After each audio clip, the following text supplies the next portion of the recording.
is amazing. I'm telling you, the place looks spectacular, the people are looking right, and this is the event to be. This is all about DJs. DJs galore tonight. We have DJ documentaries, we have a DJ clinic, we have food that is inspired by DJs and their music sets, and we have specialty drinks by Smirnoff.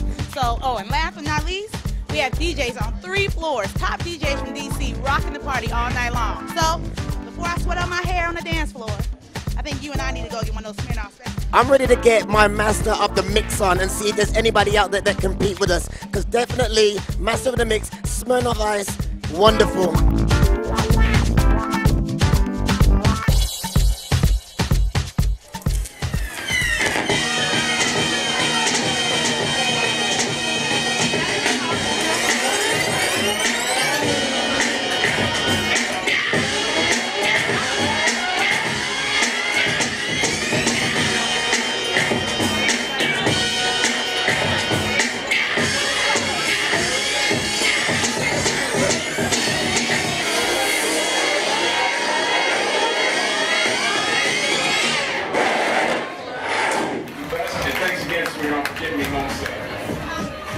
I'm here with a couple of esteemed colleagues in the DJ game here in DC, getting some of their thoughts on Master of the Mix.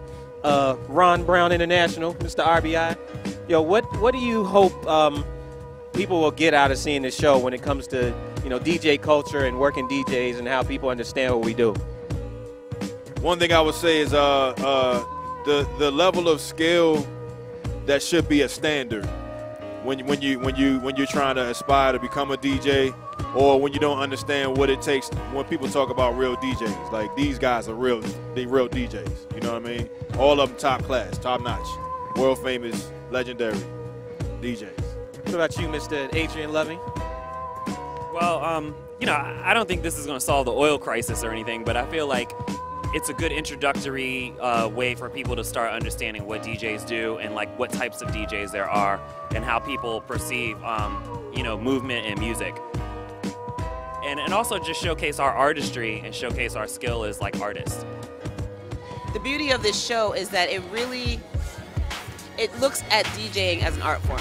And if you are a DJ, groupie, head, whatever, you understand that true DJs are artists. It's all art, you know? And for real, like I said, it's way past due to have a DJ reality show or just show different aspects of the culture. Anything that brings the DJ culture to the forefront, I'm for. So like I said, I mean, I personally think it's a great thing. And I'm going to support it fully. And I hope the world supports it and embraces it as they should. So I'm really looking forward to this series to ask for these veteran DJs who I look up to highly to really show the world what a DJ is. And if you want to find out some good info on DJs, real DJs, then you definitely want to tune into Master of the Mix. DJs definitely don't get the respect that they deserve, but they break records, they set the tone for so much. You name it, and they set the tone. You're a storyteller, you're a historian, curator, you're an evangelist, all of that together, and you're also a person who just helps people have fun and, you know, forget their troubles for a while. You can't come through hip-hop without going through a DJ. DJs break the artists, DJs set the tones for the parties. Can you tell me how you rock a party, please? How do I rock a party? Well, first it starts off with a few things. You gotta have charisma, right? You gotta have power, poise, fashion sense. You gotta be intuitive with the people.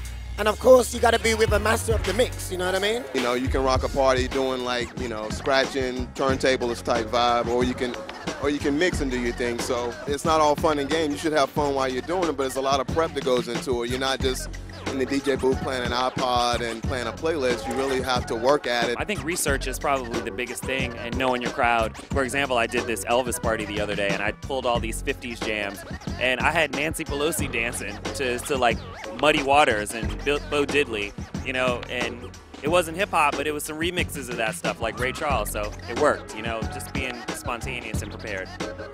Back in the day, hip-hop culture was based around the DJ, and that was it. The MC was secondary. So this helps to put the DJ back into the forefront, you know, which they should be, because you know, that's who's doing the parties. So I think it's wonderful what Smirnoff is doing. It's wonderful what LiL SoSo is doing with their partnership with Smirnoff. Well, what attracted Smirnoff to the project was Smirnoff for many, many years has been celebrating and respecting hip-hop culture, DJ culture as a whole. So this was a natural progression for us. With the DJs being one of the main cultural pillars of hip-hop, it was only right that we celebrate and respect that as we have done. So we're looking to make a big splash. We're looking to invest heavily into the culture. So this made a lot of sense to us. Fantastic.